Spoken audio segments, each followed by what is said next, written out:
तो अब तक इसकी अखंड तपस्या चल रही है। जब ब्रह्मदेव ने आश्वासन दिया है कि गजासुर स्वर्ग पर आक्रमण नहीं करेगा, तो आप क्यों चिंतित हो रहे हैं देवराज? क्या तुम ब्रह्मदेव को नहीं जानते कि वो वरदान देते समय वरदान मांगने वाले के सामने विवश हो जाते हैं? भले ही विवश हो जाए, परंतु हमें उनके वचन की सत्यता पर विश्वास होना चाहिए। अपनी सुरक्षा के विषय में किसी पर विश्वास नहीं करना चाहिए अग्निदेव।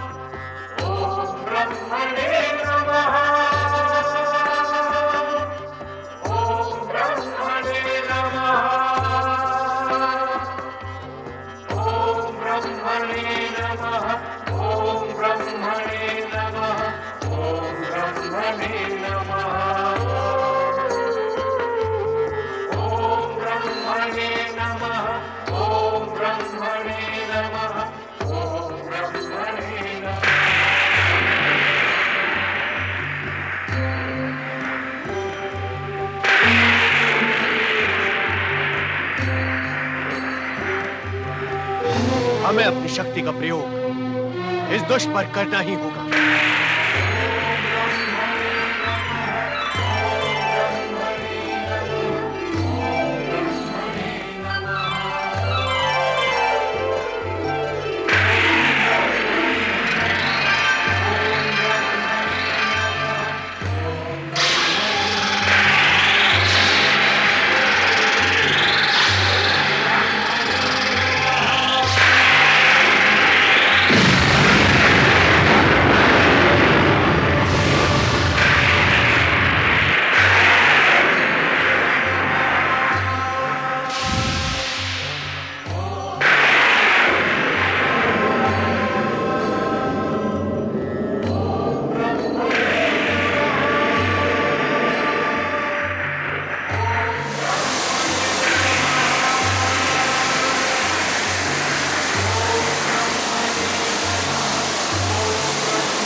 क्या उपाय कर सकते हैं अग्निदेव?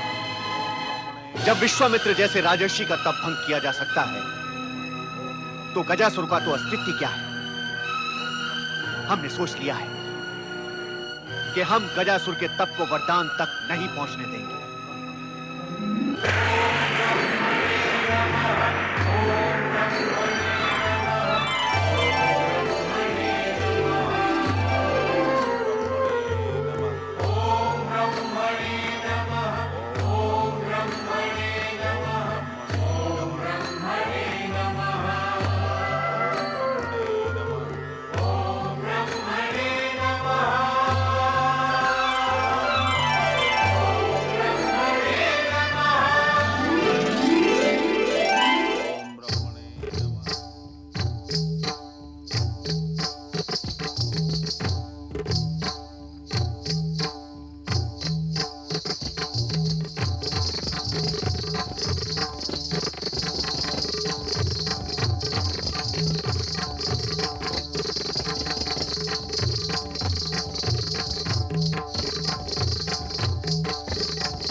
अप्सराएं आपका मनोरंजन करने आई हैं।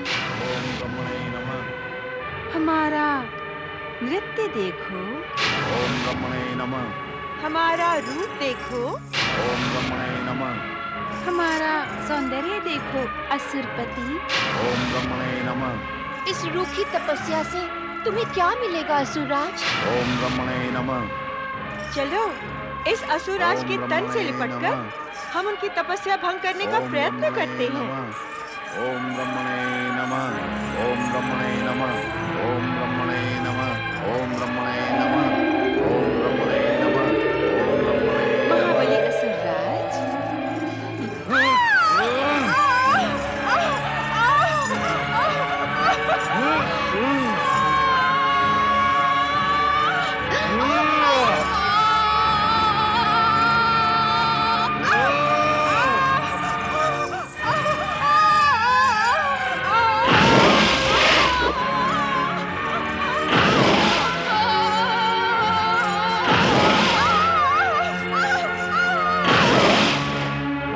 ब्रह्मणे नमः।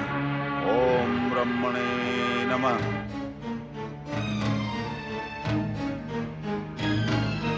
देवी लक्ष्मी किसी गहन चिंतन में खोई प्रतीत हो रही हैं। क्या बात है देवी? क्या आप हमसे रूठी हुई हैं? लगता है महिषासुर के पुत्र गजासुर का भय आपके मन में गहराई तक बैठ गया है देवी। किंतु गजासुर से भयभीत होने की कोई आवश्यकता नहीं है, क्योंकि आप यहाँ वैकुंठ लोक में पूर्णतया सुरक्षित हैं।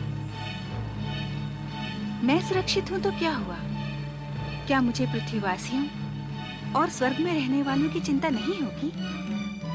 आप सृष्टि के पालक हैं, तो मैं आपकी सहधर्मिणी हूँ। मुझे संसार की सुरक्षा की चिंता उतनी ही है जितनी आपको है। अर्थात देवी लक्ष्मी अब हमारे कार्य में भी हाथ बटाएंगी। सृष्टि के पालन का आधा उत्तरदायित्व अब आप लेने की इच्छुक हैं। ये विनोद का नहीं, गंभीर विचार का समय है स्वामी। जब आपको पूरी सृष्टि की सुरक्षा की चिंता है, तो आपने उस भयानक विशालकाय गजासुर को पाताल से पृथ्वी पर आने ही क्यों दिया? देवी लक्ष्मी, आप जानती हैं कि हम किसी को कहीं आने से रोक नहीं सकते, और रोकना आवश्यक भी नहीं है, क्योंकि गजासुर का आगमन पाताल लोक से पृथ्वी लोक पर भगवान शिव की इच्छा से हुआ है। भगवान शिव की इच्छा से?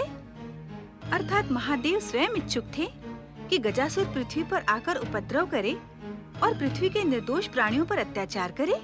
अत्याचार की बात क्यों कर रही हो देवी? इस समय तो गजासुर ब्रह्मा जी को प्रसन्न करने के लिए घोर तपस्या कर रहा है। तपस्या की सफलता के पश्चात वो ब्रह्मा जी से वरदान प्राप्त करेगा, और फिर वरदान की शक्ति से उन्मत्त होकर हर असुर क्या करता है, ये आपसे छुपा नहीं है प्रभु।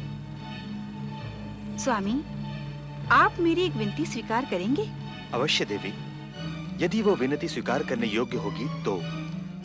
आपके साथ रहकर मुझे इतना ज्ञान तो अवश्य हो गया है कि आप मेरी कौन सी विनती स्वीकार करेंगे और कौन सी नहीं।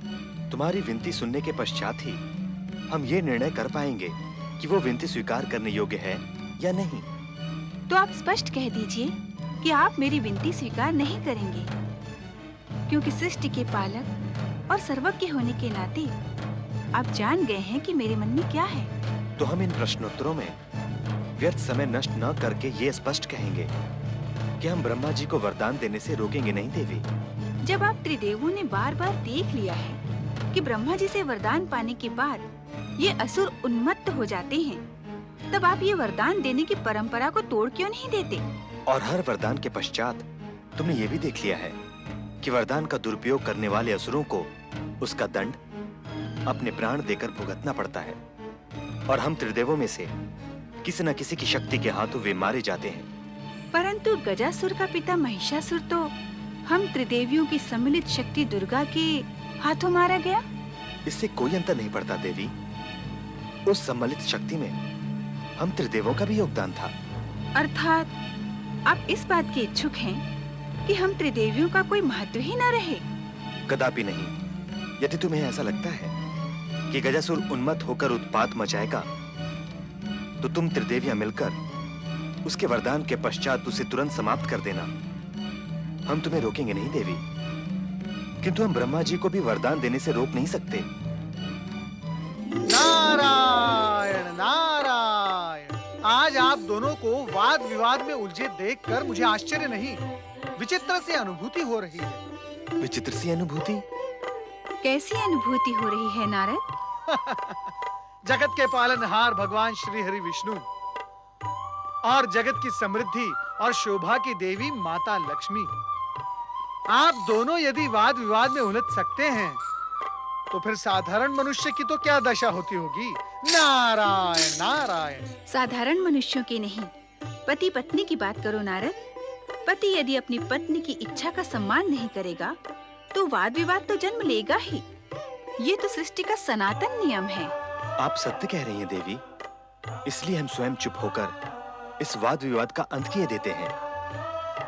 अब तुम बताओ नारद, क्या नया समाचार लाए हो? नारायण नारायण, समाचार नहीं श्री हरि, उलझन लेकर आया हूँ, उलझन। कैसी उलझन नारद? देवर्षि, क्या आपकी चतुराई भी उस उलझन को नहीं सुलझा सकी? लगता है इस उलझन में देवर्षि की चतुराई भी उलझकर रह गई है। अब बताओ नारद, किस उलझन में फंसे हो तुम? श्री हरि, आप तो जानते ही हैं कि परमपिता ब्रह्मा जी गजासुर की तपस्या से प्रसन्न होकर उसे वरदान अवश्य देंगे। अवश्य देंगे नारद। हम और देवी लक्ष्मी अभी इसी विषय पर चर्चा कर रहे थे। श्री हरि, मैं जब परमपिता ब्रह्मा जी से मिलने ब्रह्मलोक गया तो उन्होंने मुझे ये आदेश दिया कि मैं अपनी चतुराई का उपयोग कर गजासुर को स्वर्ग पर आक्रमण करने से रोकूं। परंतु ब्रह्मा जी ने क्या एक बार भी नहीं कहा कि वे दुष्ट गजासुर को वरदान नहीं देंगे? नहीं माता, परमपिता ब्रह्मा जी असुरों को वरदान नहीं देने वाली बात कभी स्वीकार नहीं करेंगे। असुरों की तपस्या के पश्चात परमपिता ब्रह्मा जी ने उन्हें वरदान दिया ही है। वरदान की चर्चा अनावश्यक है नारद। असुरों की तपस्या के आगे ब्रह्मदेव विवश हो जाते हैं, ये हमने बार बार देख लिया है। बस तुम्हारी इतनी सी उलझन है या? नारायण नारायण, नहीं श्री हरि नहीं, इस उलझन का दूसरा सिरा भी है, परमपिता ब्रह्मा जी का दूसरा आदेश। दूसरा आदेश? वो क्या है? उस आदेश का पालन मैंने पहले ही कर दिया है। परमपिता ब्रह्मा जी ने मुझे ये आदेश दिया था कि काशी के यज्ञकर्ता ब्राह्मणों को मैं भगवान भोलेनाथ की तपस्या करने के लिए प्रेरित करूं, जिससे गजासुर का आक्रमण होते ही भगवान भोलेनाथ गजासुर का वध करें। अर्थात गजासुर का वध भगवान शिव के हाथों होगा? हाँ माता, परमपिता ब्रह्मा जी की यही इच्छा है कि वे गजासुर को बातों के चक्रव्यूह में उलझाकर ऐसा वरदान देंगे कि उसका वध एक ऐसे व्यक्ति के हाथों होगा जिसने कामदेव पर विजय प्राप्त की हो। सुन लिया देवी, ब्रह्मा जी ने गजासुर को वरदान देने से पहले ही उसके अंत का मार्ग भी खोज निकाला है। नारायण नारायण, परंतु मेरी उलझन का अभी तक समाधान नहीं हुआ श्री हरि। यदि मैं गजासुर को स्वर्ग पर आक्रमण करने से रोकूंगा तो उसका क्रोध काशी के निर्दोष यज्ञकर्ता ब्राह्मणों पर बरसेगा और उनकी प्राणहानि का पाप मेरे सिर लगेगा। श्री हरि, मुझे इस अनावश्यक पाप से कृपया आप बचाएं। हम इस विषय में तुम्हें कोई परामर्श नहीं दे सकते नारद, क्योंकि यदि तुमने अपनी चतुराई का प्रयोग नहीं किया तो ये ब्रह्मा जी के आदेश की अवहेलना होगी और इसका दोष हम पर भी आ सकता है नारद। इसलिए तुम अपनी चतुराई का प्रयोग करके कोई सही मार्ग खोज निकालो।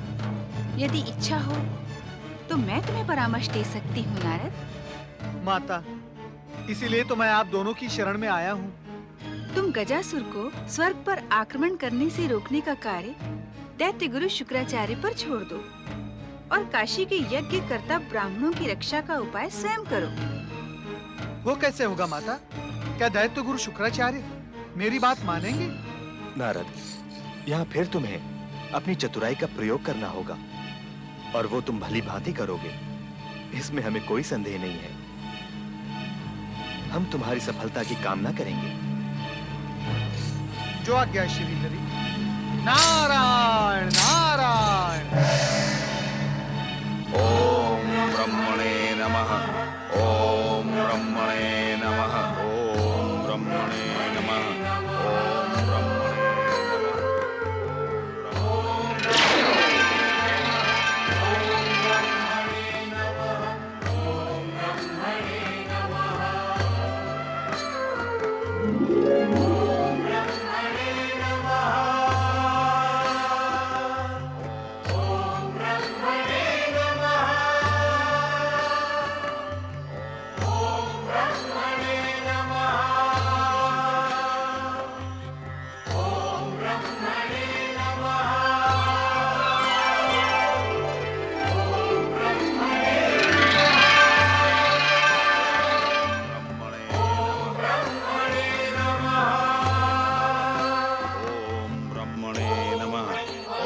ब्रह्मणे गजासुर, हम तुम्हारी कठोर तपस्या से प्रसन्न हैं। आंखें खोलो गजासुर। ओम ब्रह्मणे नमः आंखें खोलो गजासुर। हम तुम्हारे समक्ष प्रकट हुए हैं। आंखें खोलो गजासुर।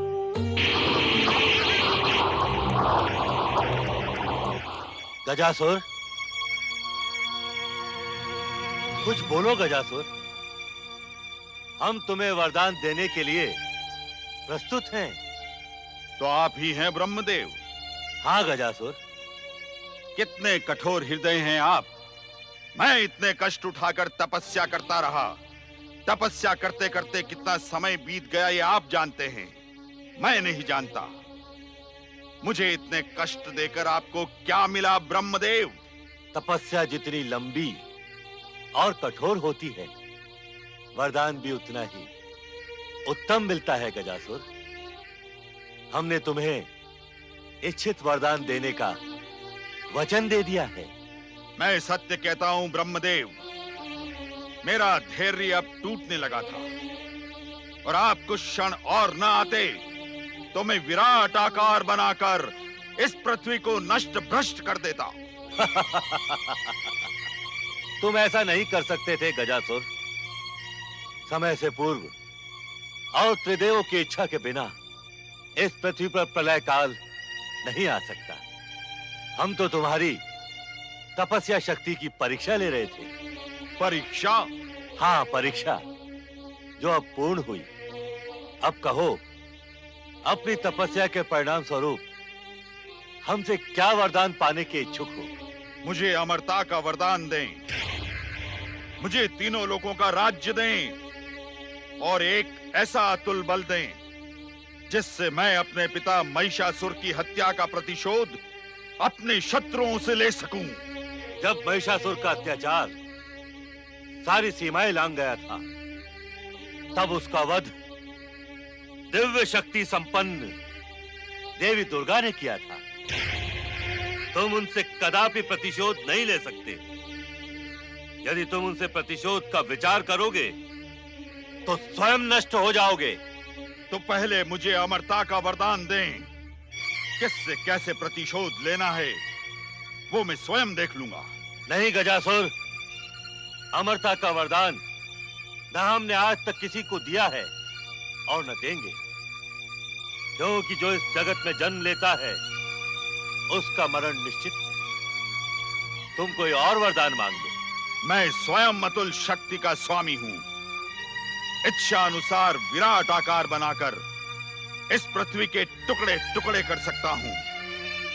मुझे वरदान दें कि मेरा मरण किसी देवता, दानव या मानव के हाथ न हो सके।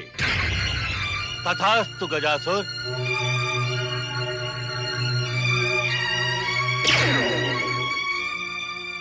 हम तुम्हें वरदान देते हैं कि तुम किसी देवता, दानव या मानव के हाथों नहीं मरोगे। ब्रह्मदेव, धन्य है आपकी बुद्धि। तुम हंस क्यों रहे हो गजासुर? और हमारी बुद्धि की इतनी प्रशंसा क्यों कर रहे हो? ब्रह्मदेव, जब मैं किसी देवता, दानव या मानव के हाथों नहीं मारा जा सकता तो अमर हुआ या नहीं? आपने अपने शब्दों में हेर फेर करके मुझे अमरता का वरदान दे ही दिया है। अब ये महान शक्तिशाली गजासुर अपनी शक्ति से तीनों लोगों पर राज्य स्थापित करके अपनी असुर शक्ति का ध्वज फहराएगा। हमारा वरदान अभी पूर्ण नहीं हुआ है गजासुर। अर्थात क्या आप अधूरा वरदान भी देते हैं? गजासुर, किसी देवता, दानव या मानव के हाथों तुम्हारा मरण नहीं होगा, परंतु ऐसी शक्ति के हाथों होगा जिसने कामदेव पर विजय प्राप्त की हो। संसार में ऐसा कौन सा व्यक्ति और शक्ति है जिसने कामदेव पर विजय प्राप्त की हो? संसार के सभी प्राणी कामदेव की शक्ति के आगे हारे हैं और हारते रहेंगे। इसलिए मैं मरण के भय से मुक्त हुआ हूं। अभी मेरा वरदान मांगना पूर्ण नहीं हुआ है ब्रह्मदेव।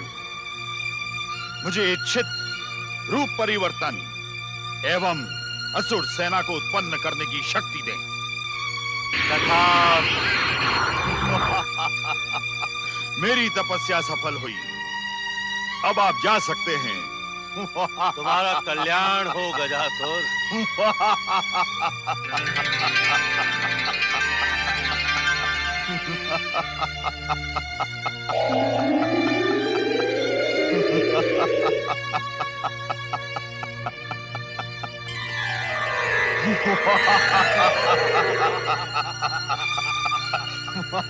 संसार में मुझे कोई नहीं मार सकता।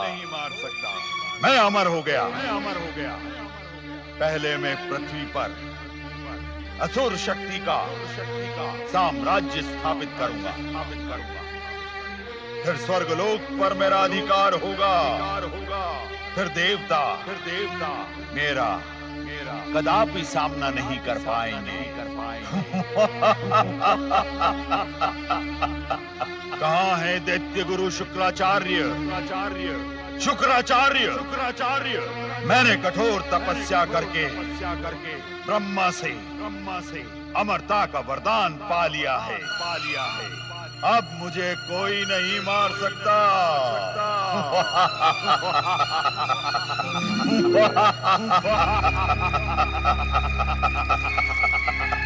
असुरवीर गजासुर, तुमने ब्रह्मा से अमरता का वरदान प्राप्त कर ही लिया। अब तुम दैत्यों के शत्रु देवताओं पर आक्रमण करके तुरंत स्वर्ग पर अधिकार कर लोगे, इसका मुझे पूर्ण विश्वास हो गया है। नारायण नारायण। दैत्य गुरु शुक्राचार्य, संभवतः आपको इस बात का ज्ञान नहीं है कि आपके शिष्य गजासुर को परमपिता ब्रह्मा जी ने क्या वरदान दिया है। नारद, इस समय तुम हमारे ज्ञान की परीक्षा लेने के लिए प्रकट हुए हो। गजासुर हमारी आज्ञा और आदेश लेकर ही तपस्या करने के लिए गया था। उसने शब्दशः वही वरदान मांगा होगा जो वरदान मांगने के लिए हमने उससे कहा था। दैत्य गुरु, इसी बात का तो दुख है कि गजासुर वरदान मांगते समय आपकी सीख भूल गया और छल का आखेट हो गया। भारत, अपने शिष्य गजासुर की निंदा सुनने के लिए हमने तुम्हें यह आमंत्रित नहीं किया था। हमें तुम्हारी कोई बात नहीं सुननी। तुम जैसे आए थे वैसे अदृश्य हो जाओ, अन्यथा तुम्हें हमारे कोप का भयानक परिणाम भुगतना होगा। नारायण नारायण। यदि आप दैत्य गुरु शुक्राचार्य हैं, तो मैं भी देवगुरु बृहस्पति का शिष्य और स्वयं देवर्षि हूँ। आपकी इच्छा होने के पश्चात भी आप मेरा कुछ बिगाड़ नहीं सकते। दैत्य गुरु शुक्राचार्य, मैं जो कुछ यहाँ कहने आया हूँ वो कह के रहूंगा और कहे बिना यहाँ से हटूंगा नहीं। और जो कुछ कहूंगा वो आपके और गजासुर के हित में ही होगा। शीघ्र ही कह डालो जो कहना है। नारायण नारायण। परमपिता ब्रह्मा जी ने गजासुर को वरदान दिया है कि कामदेव पर विजय प्राप्त करने वाला ही उसकी मृत्यु का कारण बनेगा। कौन है कामदेव को जीतने वाला? ये प्रश्न मुझसे न करके स्वयं से करे दैत्य गुरु। संसार में कामदेव पर विजय प्राप्त करने वाले एकमात्र देवाधिदेव शिव शंकर हैं। क्या इस सत्य को आप नहीं जानते? जानते हैं, परंतु ये भी जानते हैं कि असुरों के आराध्य भगवान शिव शंकर एक असुर का वध कदापि नहीं करेंगे। नारायण, और उनकी प्रत्येक इच्छा पूर्ण भी करेंगे। उन ब्राह्मणों की इच्छा क्या है? उनकी एकमात्र इच्छा है अत्याचारी गजासुर का वध। गजासुर का वध? हम गजासुर को समझाएंगे कि वो किसी पर अत्याचार न करे। फिर भगवान शिव के हाथों उसके वध की संभावनाएं सारी समाप्त हो जाएंगी। नारायण नारायण, क्या अत्याचार किए बिना ही गजासुर स्वर्ग और पृथ्वी पर अधिकार कर पाएगा दैत्य गुरु? यदि आप मेरा परामर्श स्वीकार करें तो गजासुर के प्राणों की रक्षा हो सकती है। क्या है वो परामर्श? आप शिष्य गजासुर से कहें कि काशी की यज्ञकर्ता ब्राह्मणों का यज्ञ पूर्ण ही ना होने दे, किसी भी प्रकार विघ्न बाधा उत्पन्न करके भगवान भोलेनाथ के प्रसन्न होने का मार्ग अवरुद्ध कर दें। न भगवान भोलेनाथ प्रसन्न होंगे, न ब्राह्मणों की इच्छा पूर्ण होगी। नारायण नारायण। कहीं इस परामर्श के पीछे तुम्हारा कोई निजी स्वार्थ तो नहीं है नारद? दैत्य गुरु, नारद निजी स्वार्थ के लिए कभी कोई कार्य करता ही नहीं। जो भी कार्य करता है अन्य की भलाई के लिए। और यहाँ अन्य की भलाई ये है कि गजासुर के प्राणों की रक्षा के साथ साथ निर्दोष प्राणियों की भी रक्षा हो। और उसका एकमात्र उपाय ये है कि भगवान भोलेनाथ के कोप से बचना। और भगवान भोलेनाथ के कोप से बचने का एकमात्र उपाय ये है कि ब्राह्मणों का यज्ञ पूर्ण ही ना होने देना। हम समझ गए नारद। इस बार तुम हमारे शुभ चिंतक बनकर आए हो। हम तुम्हारे इस परामर्श पर गहराई से विचार करेंगे। दैत्य गुरु शुक्राचार्य, कुछ ही समय में वरदानी गजासुर यहाँ आने ही वाला होगा। उसे उचित परामर्श देकर काशी भेजें और उसके कल्याण का मार्ग प्रशस्त करें। अब आप मुझे आज्ञा दें। नारायण नारायण।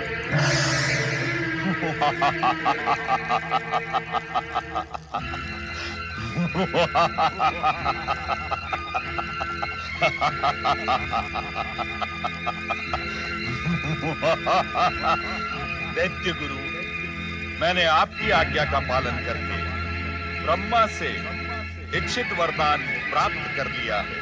पहले ये तो बताओ कि क्या वरदान प्राप्त किया है तुमने? मैंने देवता, दानव या किसी मानव के हाथों न मरने का वरदान प्राप्त किया है दैत्य गुरु। अब मुझे कोई नहीं मार सकता। मैं अमर हो गया हूँ, अजय हूँ मैं दैत्य गुरु। ये तुम्हारा भ्रम है गजासुर। ब्रह्मा ने तुम्हें वरदान देते समय तुम्हारे साथ छल किया है। छल? कैसा छल? ब्रह्मा ने तुम्हें वरदान दिया है कि तुम्हें दानव, देवता या मानव नहीं मार सकता, परंतु ऐसा व्यक्ति मार सकता है जिसने कामदेव पर विजय प्राप्त की हो। ये बात आपको किसने बताई दैत्य गुरु? वरदान देते समय ब्रह्मा ने मुझे अवश्य कहा था कि कोई काम विजयी व्यक्ति ही मुझे मार सकता है। परंतु दैत्य गुरु, संसार में ऐसा कौन सा प्राणी है जिसने कामदेव को जीता हो? यहाँ सभी कामदेव की काम वासना के भोग बन जाते हैं। पाताल में रहते रहते तुम्हारी बुद्धि कुंठित हो गई है गजासुर। तुम नहीं जानते, कामदेव पर विजय प्राप्त की है हमारे आराध्य भगवान शिव शंकर ने। भगवान शिव? हाँ, तुम भगवान शिव के हाथों मारे जा सकते हो। मारे जा सकते हो, मारे जा सकते हो, मारे जा सकते हो, मारे जा सकते हो। पाताल में रहते रहते तुम्हारी बुद्धि कुंठित हो गई है गजासुर। तुम नहीं जानते, कामदेव पर विजय प्राप्त की है हमारे आराध्य भगवान शिव शंकर ने। भगवान शिव? हाँ, तुम भगवान शिव के हाथों मारे जा सकते। तो देवता छल, प्रपंच और कूटनीति का प्रयोग करके भगवान शिव को तुम्हें मारने के लिए बाध्य कर सकते हैं। उन्होंने शंकर को प्रसन्न करने का अनुष्ठान भी प्रारंभ कर दिया है। कैसा अनुष्ठान दैत्य गुरु? मैं समझा नहीं। काशी के शिव भक्त यज्ञकर्ता ब्राह्मणों ने भगवान शिव को प्रसन्न करने हेतु तुम्हारा वध कराने के उद्देश्य से काशी में एक विशेष यज्ञ प्रारंभ किया है। तुम तुरंत वहां जाकर उनके यज्ञ में बाधा डालो। किसी भी प्रकार ये यज्ञ पूर्ण न होने दो। मैं अभी जाकर उन ब्राह्मणों को अपने विशाल चरणों तले कुचल देता हूँ। न रहेगा बांस, न बजेगी बांसुरी। नहीं नहीं गजासुर, ऐसा अनर्थ न करना। यदि तुमने शिव भक्तों पर अत्याचार किया तो भगवान शिव कोपायमान होंगे और फिर उनके हाथों तुम्हारा संहार निश्चित है। इसलिए क्या करूं? उन पर अत्याचार भी न करूं और यज्ञ भी पूरा होने दूं? ये दोनों बातें कैसे संभव है? गजासुर, सबसे पहले तुम अपना आकार छोटा करो। अब वरदान प्राप्त करके तुम अतुल बलशाली बन गए हो। तुम्हें विशालकाय बने रहने की कोई आवश्यकता नहीं। अपने को सामान्य करके हमारे पास आओ, हम तुम्हें बताएंगे कि तुम्हें क्या करना होगा।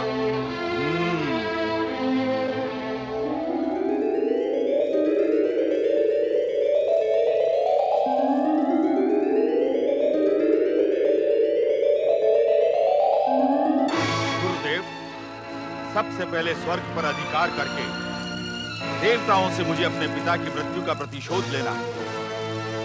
पहले ये कार्य कर लूं, फिर काशी के ब्राह्मणों का यज्ञ चुटकियों में ध्वस्त कर दूंगा।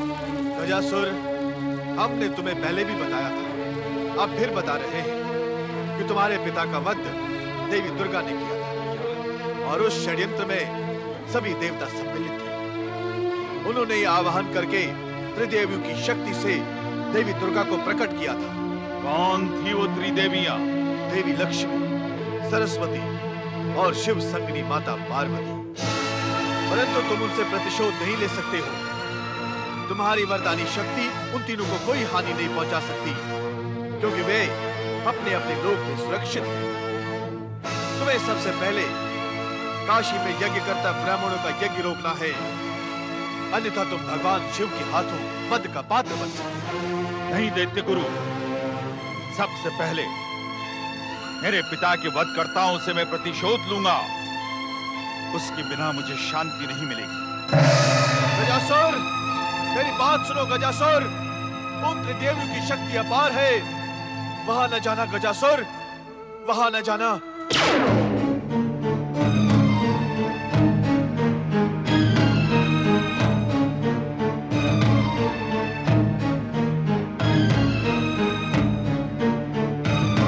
ब्रह्मदेव, आप यहाँ हैं?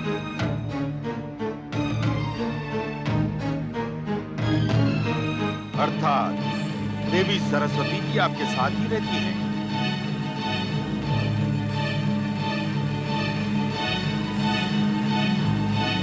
गजासुर,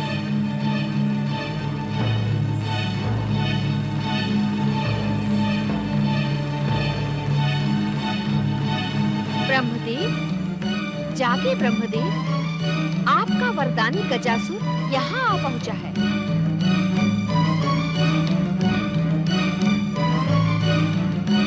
गजासुर, तुम यहाँ? चले जाओ यहाँ से। ब्रह्मदेव, आपकी दी हुई वरदानी शक्तियों का उपयोग मैं यही करूंगा।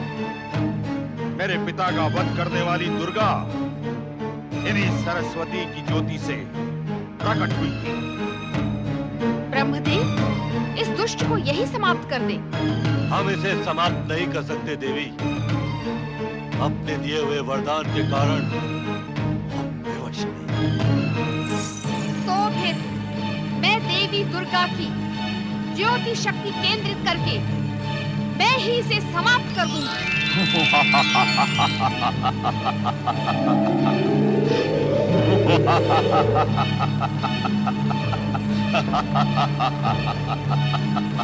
मैं अपने पिता की मृत्यु का प्रतिशोध लेने के लिए तुम्हें अभी यही समाप्त कर दूंगा।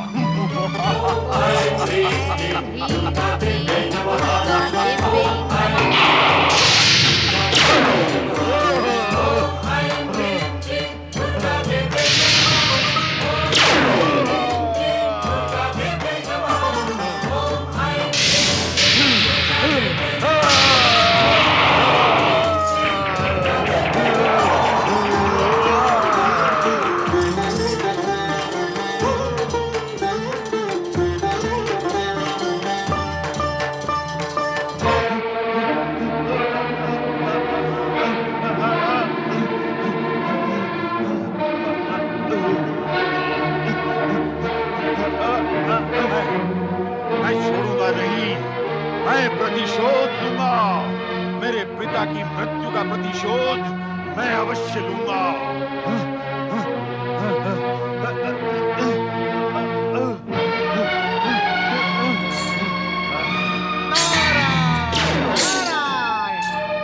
गजासुर, प्रतिशोध लेते लेते तुम्हारी ये दुर्दशा कैसे हो गई? तुम कौन हो? तुमने मुझे रोका क्यों?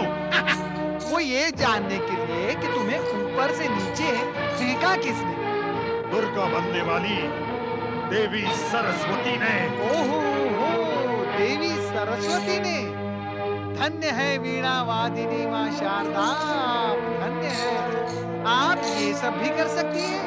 अब मैं देवी लक्ष्मी से प्रतिशोध लूंगा। वो भी दुर्गा का अंश बनी थी। तुम देवी लक्ष्मी से प्रतिशोध लोगे? तुम? नारायण नारायण, देवी लक्ष्मी तो माता सरस्वती से भी अधिक उग्र हैं। वे उग्र हैं तो मैं वरदानी हूँ, मैं महाबलशाली हूँ। पहले ये बताओ, देवी लक्ष्मी मुझे कहाँ मिलेगी? नारायण नारायण, माता लक्ष्मी जहाँ निवास करती है वहाँ तो मुझ जैसा कोई बिरला ही पहुँच सकता है। पता नहीं तुम ब्रह्मलोक कैसे पहुँच गए? नारायण नारायण। जिन ब्रह्मा ने मुझे वरदान दिया, क्या उन ब्रह्मा के पास मैं नहीं पहुँच पाता? वे मेरे पास पहुँच सकते हैं, तो क्या मैं उनके पास नहीं पहुँच सकता?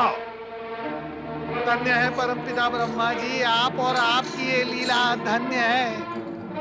अब जहाँ कहीं भी होगी लक्ष्मी, मैं उसे ढूंढ निकालूंगा। मैं उससे अपना प्रतिशोध लूंगा।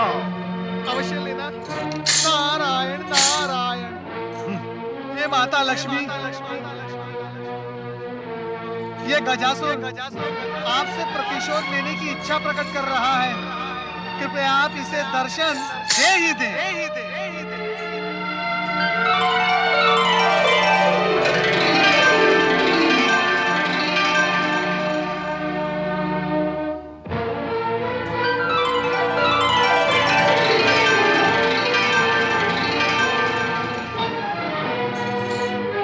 प्रणाम माता लक्ष्मी।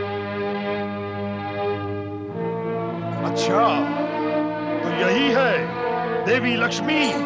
माता लक्ष्मी, इस वरदानी गजासुर के हृदय में आपके प्रति जो प्रतिशोध की भावना और ज्वाला भड़क रही है, कृपया आप इसे शांत कर दें माता, शांत कर दें।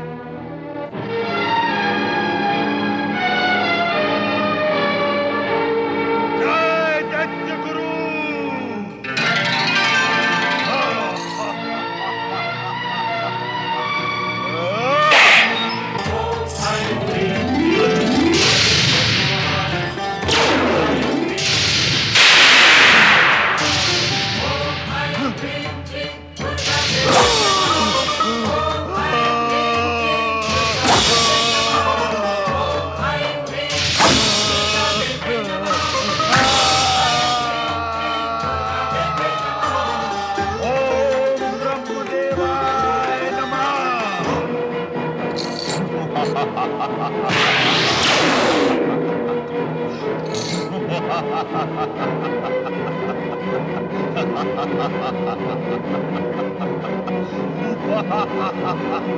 नारायण नारायण।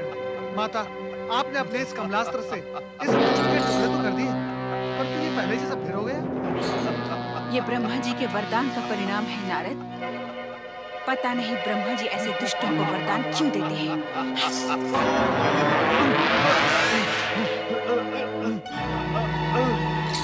धन्य है माता, धन्य है।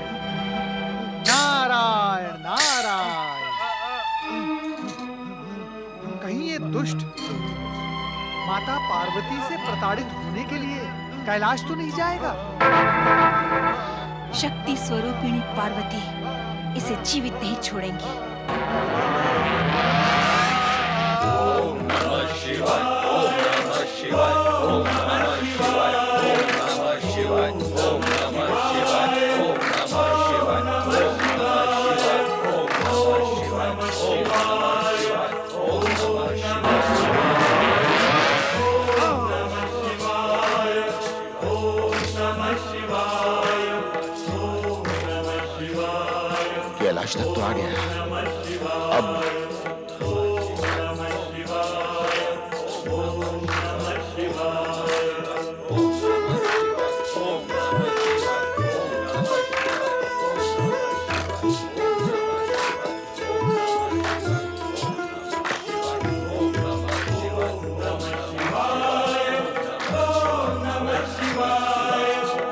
जटाजूटधारी बागंबर पहने व्यक्ति को देखकर मेरी मन में भक्ति भाव क्यों उत्पन्न हो रहा है?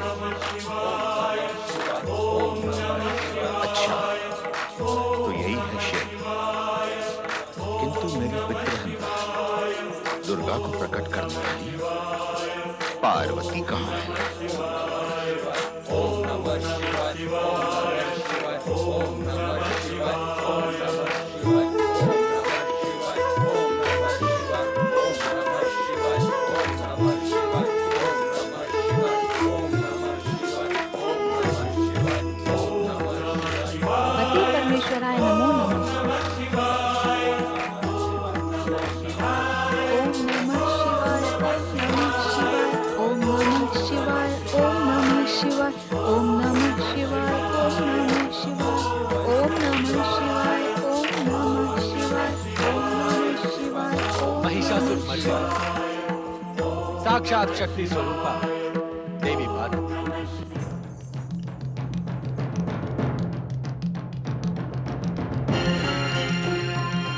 तुम कब से हमारी समाधि भंग होने की प्रतीक्षा में यहाँ खड़ी हो? ये प्रतीक्षा तो बहुत छोटी है स्वामी। आपकी समीपता और आपको पति रूप में प्राप्त करने के लिए मैंने वर्षों इसी तरह खड़े रहकर आपकी तपस्या की है। देवी पार्वती, तुम स्वयं शक्ति स्वरूपा हो। शक्ति के बिना शिव की कल्पना भी नहीं की जा सकती। ऐसा कहकर आपने अपने चरणों की दासी का मान बढ़ाया है स्वामी। अन्यथा शिव बिना शक्ति का क्या मूल्य? सत्य तो ये है स्वामी कि शक्ति को शक्ति का ज्ञान शिव के सानिध्य के पश्चात ही प्राप्त हुआ है। इसका अर्थ यह है देवी, शिव के बिना शिवा और शिवा के बिना शिव अपूर्ण है, और यही नियम सभी के लिए समान है। स्वामी, आज अचानक ऐसा प्रसंग क्यों? देवी, आप सावधान तो हैं। जिसे सौभाग्य से आपका सानिध्य प्राप्त हो, उसे किसी से कैसा भय? देवी, हमारे सानिध्य के पश्चात भी आपको महिषासुर से युद्ध करना पड़ा था। हाँ स्वामी, किंतु आपकी कृपा और आशीर्वाद से महिषासुर तो कब का यमलोक पहुंच गया है। किंतु उसका वंश तो यमलोक नहीं पहुंचा देवी। उसका पुत्र गजासुर अब भी जीवित है। जैसे देव शत्रु दानवों से देवी देवताओं को सतर्क रहना पड़ता है, आप तो शक्ति स्वरूपा हैं।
पर पीछे से प्रहार करने वाले दुष्ट, मैं तुझे इसी समय तेरे पिता महिषासुर के समान यमलोक भेज देता, यदि ब्रह्मदेव का दिया हुआ वरदान तेरे साथ न होता।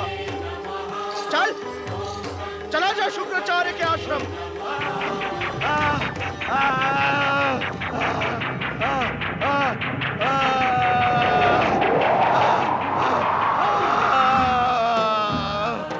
तुम धन्य हो गणेश। प्रणाम माता। पुत्र, तुम अचानक यहाँ कैसे आ गए? जैसे ही पिता शिवशंकर ने आपसे सावधान रहने के लिए कहा, मैं सावधान हो गया।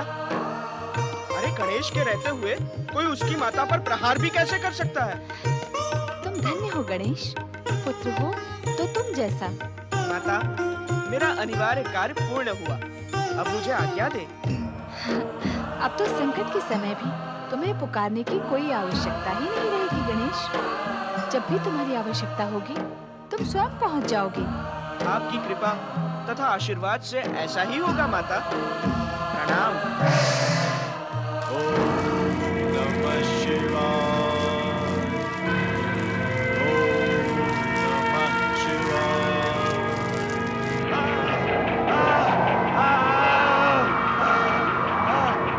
ओम नमः शिवाय।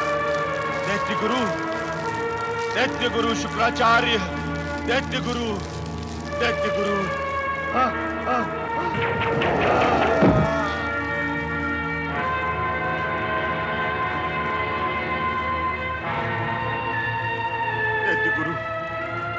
देखिए मेरी ये दुर्दशा। किसने की तुम्हारी ये दुर्दशा? हाथी के मस्तक वाले एक सूंडधारी प्राणी ने सूंडों से मार मार कर मेरी ये दशा की है दैत्य गुरु। वो श्री गणेश होंगे। तुमने अवश्य माता पार्वती के प्रति दुष्टता की होगी। गजासुर, हमने तुम्हें पहले ही सचेत कर दिया था कि तुम देवियों से प्रतिशोध नहीं ले सकते। जब मैं प्रतिशोध नहीं ले सकता तो वरदान का अर्थ ही क्या है दैत्य गुरु? वरदान का लाभ उठाने की इच्छुक हो तो जैसा हमने कहा उसका पालन करो। जाओ, काशी के यज्ञकर्ता ब्राह्मणों को यज्ञ पूर्ण करने से रोको। हम तुम्हें अपने मंत्र बल से पुनः पूर्ववत बना देते हैं। जय मृत्युंजय महादेव।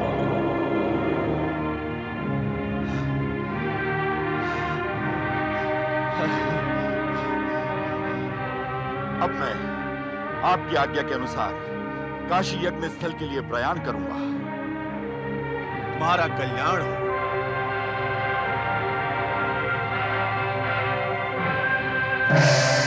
ओम नागेश्वराय नमः स्वाहा। ओम सुरेश्वराय नमः स्वाहा। ओम नागेश्वराय नमः स्वाहा। ओम महारुद्राय नमः स्वाहा। ओम यज्ञेश्वराय नमः स्वाहा। ओम यागेश्वराय नमः स्वाहा। मैं तुम्हारे स्वाहा को स्वाहा कर दूंगा यज्ञ करताओं। मैं तुम्हारे यज्ञ को कभी पूर्ण नहीं होने दूंगा। ओम भूतनाथाय नमः स्वाहा। ओम भूतनाथाय। अरे अग्नि कैसे बुझ गई? ये क्या हुआ? याज्ञिक ब्रह्मदत्त जी, हमारे यज्ञ में कोई बाधा डाल रहा है। हमें सावधान हो जाना आवश्यक है। बाधाओं से ना डरो, यज्ञ की निरंतरता बनाए रखो। ओम नागेंद्र हाराय नमः स्वाहा। ओम दिगंबराय नमः स्वाहा। ओम चंद्रमौलिने नमः स्वाहा। ओम त्रिनेत्राय नमः स्वाहा। ओम त्रिनेत्राय नमः स्वाहा। लगता है अब हमारा यज्ञ कार्य पूर्ण नहीं होगा, क्योंकि कोई दुष्ट शक्ति बार बार हमारा यज्ञ भंग करने का प्रयास कर रही है। भगवान शिव यज्ञेश्वर वो स्वयं हमारी सहायता करेंगे। भोलेनाथ, देवाधिदेव महादेव, कोई अशुभ शक्ति हमारे इस यज्ञ में बाधा उत्पन्न कर रही है। प्रभु, उसे नष्ट करें। देवाधिदेव महादेव, उसे नष्ट करें।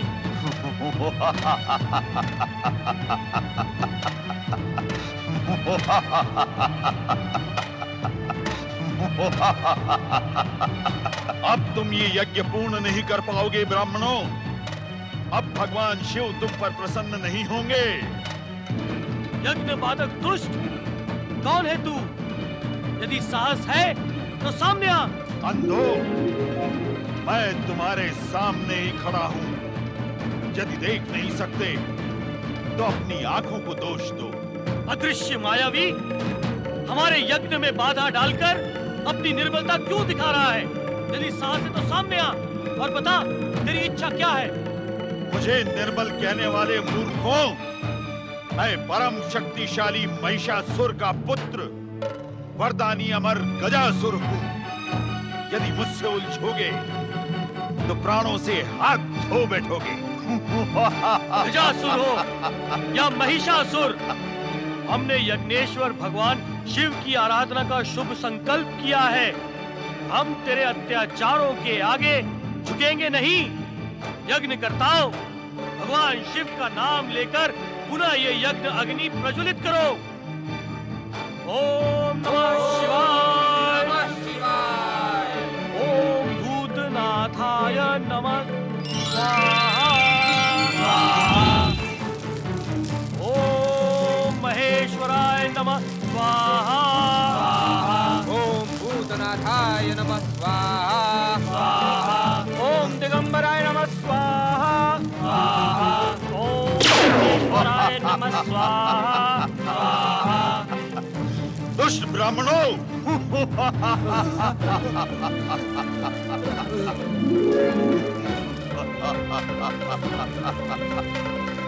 दुष्ट ब्राह्मणों,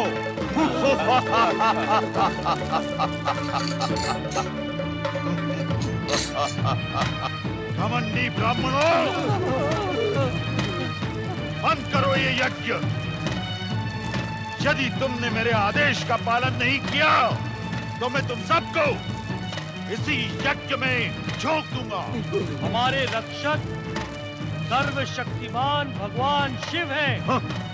तुम्हारे अत्याचारों से भयभीत होकर हम इस पावन यज्ञ को कदापि बंद नहीं करेंगे, कदापि नहीं। तो भुगतो इसका परिणाम।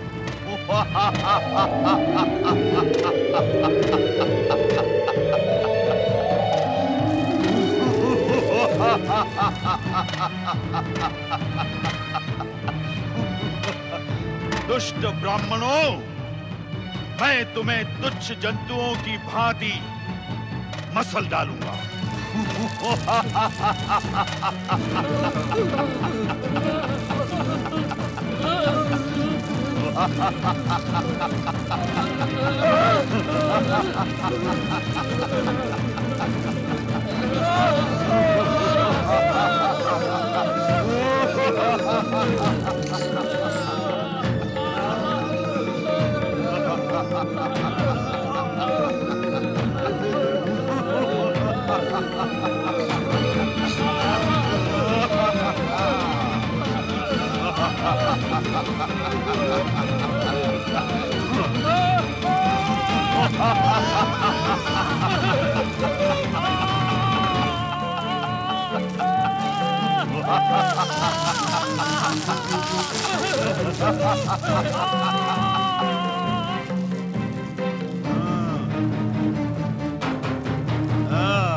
मैं तुम्हें भी कुचल डालूंगा।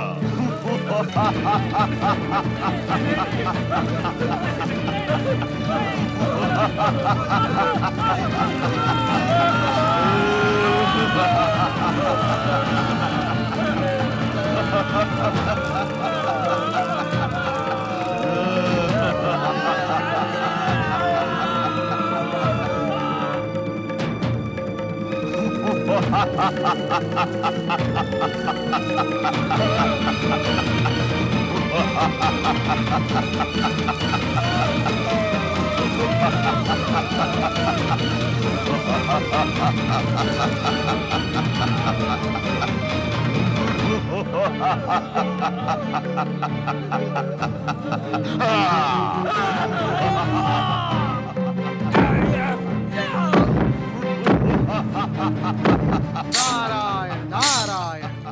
भोलेनाथ, भोलेनाथ, इन निर्दोष ब्राह्मणों को यज्ञ करने का परामर्श मैंने ही दिया था। भोलेनाथ, कृपया आप मुझे इस पाप से उबारे। भोलेनाथ, इस पाप से उबारे।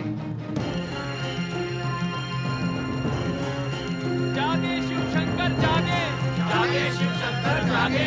दुष्टों को दंड देने वाले भगवान भोलेनाथ आंखें खोले, आंखें खोले भोलेनाथ, आंखें खोले, आंखें खोले भोलेनाथ, आंखें खोले। स्वामी, आंखें खोले। आपकी प्रिय नगरी काशी के भक्त ब्राह्मणों पर गजासुर भयानक अत्याचार कर रहा है। अपने भक्तों की रक्षा करें देवाधिदेव।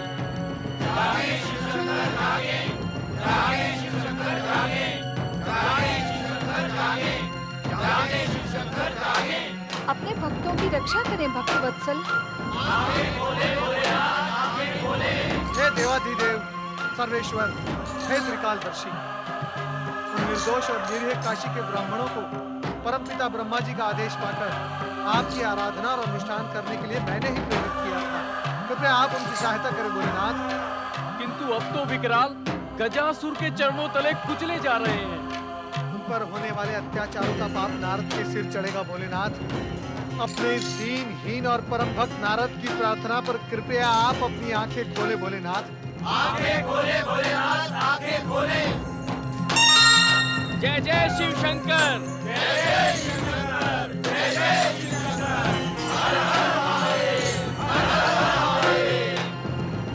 परमेश्वर, उस दुष्ट गजासुर को उसकी दुष्टता का दंड देने में इतना विलंब क्यों? देवी, हर दुष्ट के पास अपने पाप संचय करने की एक थैली होती है। पाप वो करता है, किंतु उसकी गणना हम करते हैं। और जिस दिन वो थैली भर जाती है, उस दिन उसका कोई भी पुण्य और कोई भी वरदान उसे मृत्यु से नहीं बचा सकता। तो क्या अत्याचारी गजासुर के पापों की थैली अभी तक भरी नहीं है भोलेनाथ? जीवन माटी का एक दिया है नारद। दिया माटी का, ज्योति ईश्वर की। दिया पृथ्वी का, प्रकाश आकाश का। दिया मनुष्य का, ज्योति परमात्मा का। दिया पंचतत्व का, आत्मा परात पर ब्रह्म।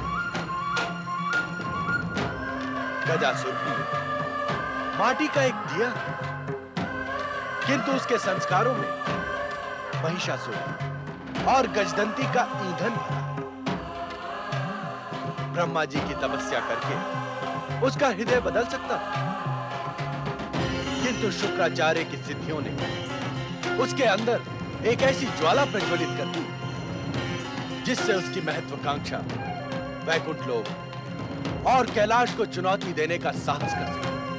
गजासुर के दुस्साहस को दंडित करे भोलेनाथ। अवश्य ना। वो क्षण गजासुर के जीवन में अवश्य और शीघ्र आएगा। ब्रह्मा जी के वरदान के अनुसार उस माटी के दिए गजासुर का ईंधन हम ही समाप्त करेंगे।